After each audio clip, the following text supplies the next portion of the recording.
Hai teman informatik, selamat datang di Himapods, podcast by Himatika UTY. Apa kabar nih teman-teman informatik? Setelah 2 bulan akhirnya ketemu lagi ya dengan kami di Himapods.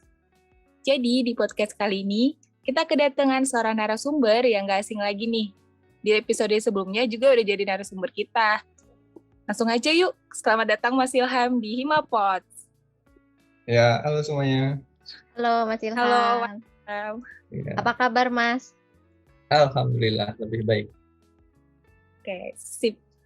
Kayaknya kita gak usah kenalan lagi ya kan? Iya, kita udah kenal nih dari episode sebelumnya. Kita undang lagi Mas Ilham nih. Oke, Iya. benar. Oke, jadi kali ini kita akan ngebahas tentang minat prodi penjurusan sistem cerdas atau yang sering kita sebut dengan SCR nih. Mungkin di episode selanjutnya kita bakal ngebahas tentang KKO dan WEM juga. Mas Ilham udah siap kan ya buat kita tanya-tanyain hari ini? Siap dong. Ayo, mau nanya apa nih? Saling berbagi ilmu nih sama Himatika dan penjurusan SCR. Aku dulu ya, Nin. Aku pengen tahu, di pandangan Mas Ilham, SCR itu apa sih, Mas? Kayak, ya sepengetahuan Mas Ilham aja.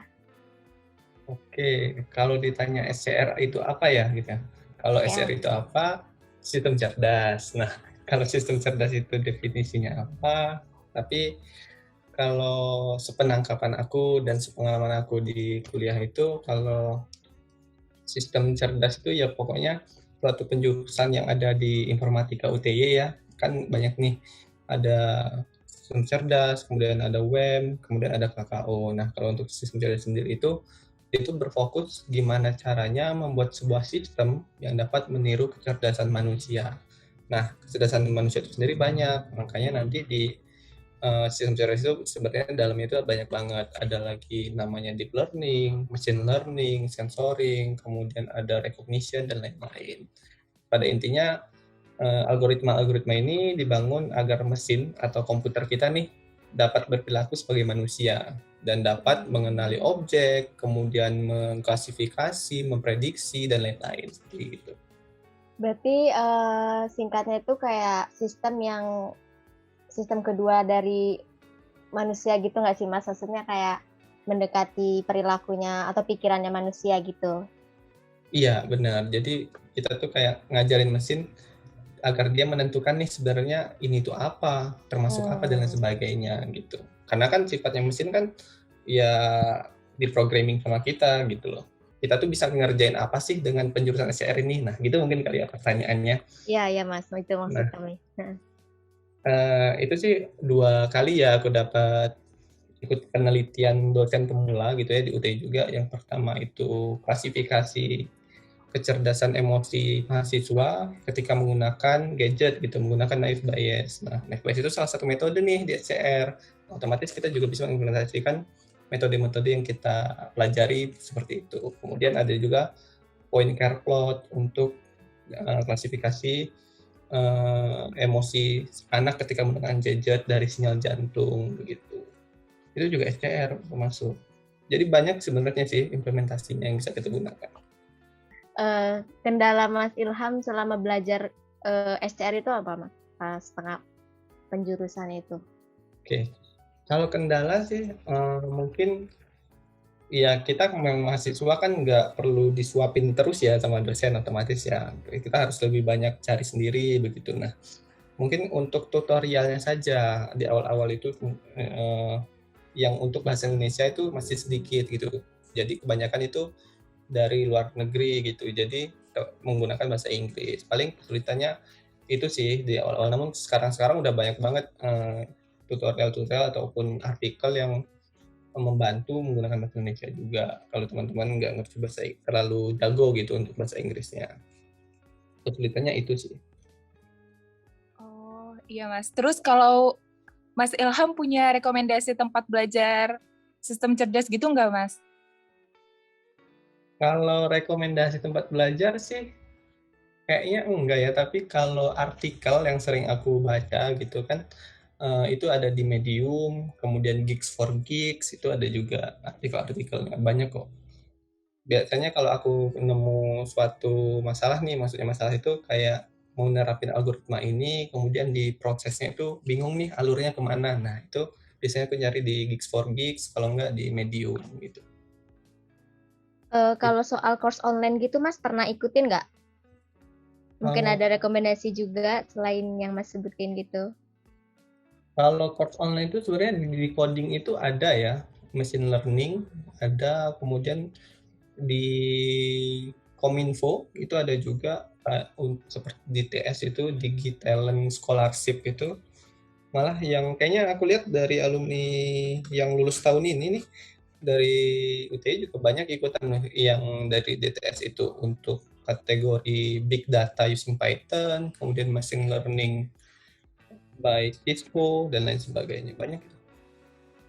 Dan course-nya banyak kok, yang course online seperti Coursera, kemudian ada G2 Academy, itu banyak banget yang buka untuk pelatihan atau course terkait dengan sistem cerdas. Tapi sistem cerdasnya bukan, kalau kita semasa kuliah ya masih dikenali nih sistem cerdasnya ada apa aja nih, ada machine learning, ada deep learning, dan lain sebagainya. Nah, nanti kalau di course itu mungkin teman-teman udah harus milih nih, aku mau kemana sih sebenarnya arahnya, machine learning kah, deep learning kah, visualization kah, atau data intelligent kah, atau gimana begitu. Berarti di SCR itu masih ada pembagiannya ya Mas, kayak bab-babnya lagi gitu anggapnya. Iya, benar banget. Karena kalau SCR itu sendiri ada, kan SCR itu cerdas atau sering dikenal artificial intelligence ya. Di bawahnya itu teman-teman bisa belajar lagi tentang machine learning, natural process language, expert system, computer vision, speech recognition, planning, robotik, dan sebagainya. Gitu. Tapi mungkin kalau teman-teman baca laporan tugas akhir di kampus gitu ya, kalau kebanyakan untuk sejauh ini yang aku tahu anak-anak UTY itu topik studi kasusnya seputar di sistem pakar gitu, expert system, kemudian computer vision. Computer vision itu seperti image recognition tuh. Image recognition tuh ini ada gambar nih. Oh, gambar ini sebenarnya terkategorikan apa sih, dia ada apa di dalam gambar itu. Nah, gitu. Masih itu kalau di aku pernah belajar di semester pas sistem cerdas ya, Nin ya. Iya, benar. Gitu. Jadi teman-teman selama di perkuliahan itu ya dikenalin nih ada apa aja. Nah, nantinya teman-teman mau ikut course atau mau lanjutkan studi lanjutnya atau kerja, nah itu udah pilih deh mau kemana. Berarti kalau cuma ngandelin dari kampus kayaknya kurang ya Mas. Berarti harus cari pengetahuan di luar kampus kayak Mas Ilham bilang tadi kan course online atau mungkin belajar dari web ya atau tutorial dari YouTube gitu Mas. Lebih tepatnya membutuhkan lebih sih, bukan kurang. Kalau kurang memang tugasnya kampus cuma memperkenalkan kita ada apa aja. Soalnya kalau kita harus bahas full satu topik gitu, otomatis nggak kenal sama yang lain. Kalau mau dibahas semuanya, otomatis durasinya makin panjang gitu. Jadi ya memang harus gitu sih keluar gitu, karena kan kita udah mahasiswa juga harus cari-cari sendiri biar nggak disuapin mulu gitu ibaratnya. Oh iya Mas, jadi kan kalau sama kayak kata Viandra tadi ya, di semester sebelumnya kita udah dapat matkul sistem cerdas. Itu kita udah banyak belajar kayak sistem pakar, logika fuzzy, metode gitu-gitu deh Mas. Itu kira-kira nanti di penjurusannya bakal mendalami itu atau bakal ada hal-hal lebih baru lagi gitu Mas? Nantinya itu akan jadi basicnya, pengantarnya gitu ya, mata kuliah sistem cerdas itu setahu saya, karena kalau sistem cerdas itu kan masih semua mahasiswa mendapatkan ya, belum yang terkonsentrasi untuk di penjurusan SCR-nya masih bisa mengikuti. Nah, nanti teman-teman bakal mendapatkan mata kuliah yang lebih mendalami lagi, seperti ada itu untuk image recognition, nama mata kuliahnya apa ya, saya lupa. Pokoknya membahas tentang metode-metode apa aja sih yang bisa digunakan dalam image recognition, seperti misalkan nanti diajarin tentang filtering, kemudian ada smoothing, dan lain sebagainya. Jadi itu tetap kepake kok yang digunakan di SPK gitu. Nah, kenapa nih teman-teman dapat SCR, SPK, padahal kan semuanya bisa mengikuti ya, yang padahal belum tentu penjurusan dia nanti ngambil SCR. Itu karena nanti di dalam UEM juga itu kan ada juga menerapkan metode SPK-nya gitu. Oh, iya. Ini kan Mas Ilham udah masuk ke dunia kerja nih, Mas. Iya. Kira-kira di bagian mana sih SCR itu terpakai? Oke. Kalau teman-teman suka lihat channel YouTube yang dari luar gitu terkait dengan apa namanya? Pabrik begitu ya, dengan industri, teman-teman harusnya bisa melihat itu tentang robotik sensoring. Jadi kebanyakan itu di industri, kalau industri untuk apa ya istilahnya untuk pembuatan lah gitu. Nah maka mereka banyak menggunakan sensoringnya dari segi AI-nya. Jadi misalkan pabrik kentang nih, dari satu ukuran kentang ini kira-kira bakal menghasilkan berapa potong keping keripik nih. Nah itu bisa diprediksi begitu. Kemudian kalau yang paling banyak itu dari data analisnya SCR itu. Jadi kan company-company atau perusahaan di Indonesia nih lagi tumbuh-tumbuhnya nih. Nah mereka butuh dong analisa terkait apa sih pasar ini yang membutuhkan, apa sih aspek yang harus digunakan. Nah itu juga bisa menggunakan bagian dari SCR seperti untuk SPK-nya. Nah, SPK harus ngapain nih? Apa yang harus diproduksi agar tidak rugi tapi mendapatkan untung gitu. Di dunia kerjanya sih gitu. Bahkan ada salah satu alumnus Himatika nih, Mas Hari begitu ya. Itu kerja di Kecilin. Nah, itu brandnya Kecilin itu menerapkan algoritma untuk mengkompres video ataupun gambar secara real time gitu. Ataupun ada juga yang di FarX begitu, Mas Restu angkatan 15 itu juga untuk di artificial intelligence-nya untuk pengenalan ini orang menggunakan masker enggak, nah ini orang benar enggak gitu. Jadi seru, jangan takut deh ikut SCR, banyak kok peluang kerjanya. Kalau aku dengar sih emang seru Mas, cuman ya masih karena kita masih baru kenal gitu, mungkin masih kebayangnya agak serem. Enggak seserem itu. Apalagi dosen-dosen UTY kan udah bagus gitu, terus ramah-ramah juga dan ngajarin. Biasanya sih kalau untuk di SCR itu dosen-dosennya itu ada Pak Fahri, kemudian Pak Doni Avianto, kemudian ada Ibu Wahyu dan lain sebagainya ada. Oh iya Mas, kita boleh kepo nggak? Apa Ya. sih judul TA-nya Mas Ilham? Oke. Judul TA aku itu deteksi kesesuaian logo UTY pada citra sertifikat. Nah, jadi aku masuk ke yang computer vision di image recognition-nya. Jadi aku milih konsentrasi di SCR-nya itu mendalami tentang computer vision-nya.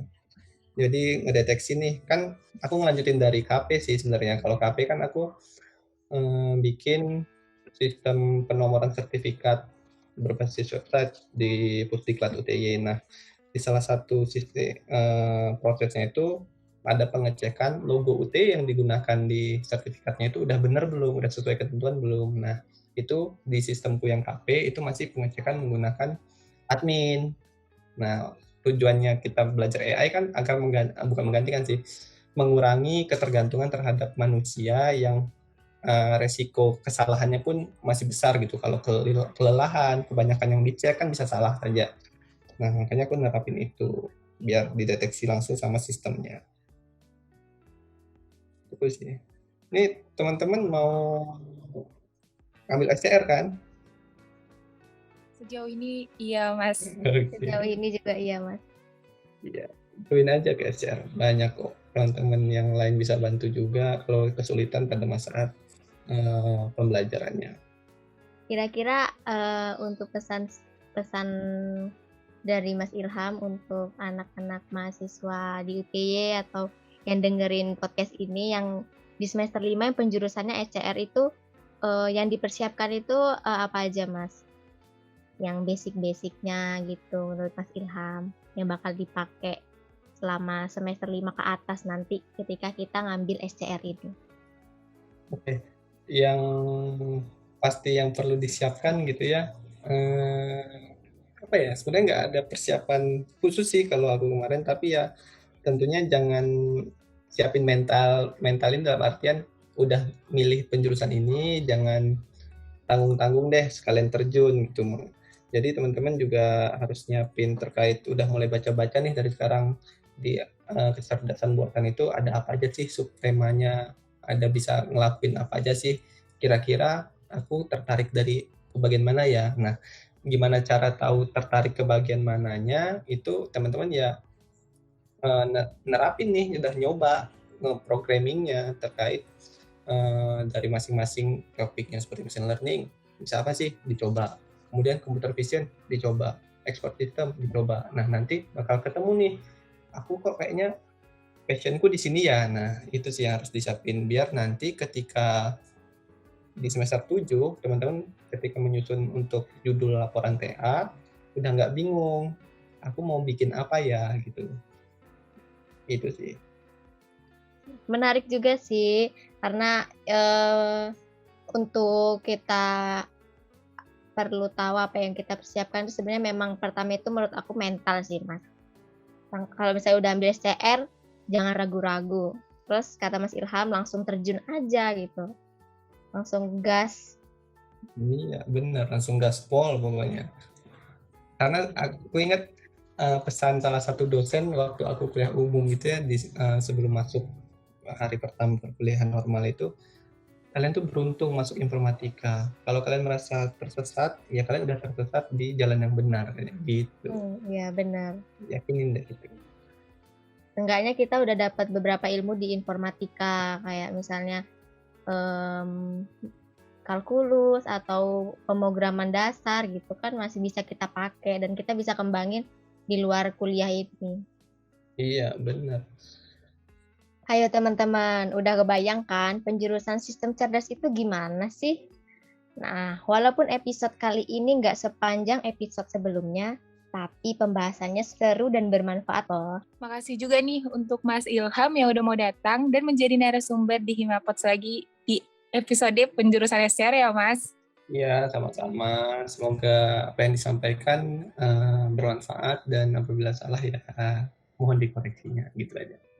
Oke, siap, Mas. Siap. Sampai jumpa di episode selanjutnya ya, Mas. Mana tahu kita bakal ngundang Mas Ilham lagi. Jangan bosen-bosen. Harus tetap terima undangan kita. Oke, siap. Walaupun udah kesekian kalinya. Kami dari Himapods, podcastnya mahasiswa informatika Universitas Teknologi Yogyakarta. Sampai jumpa.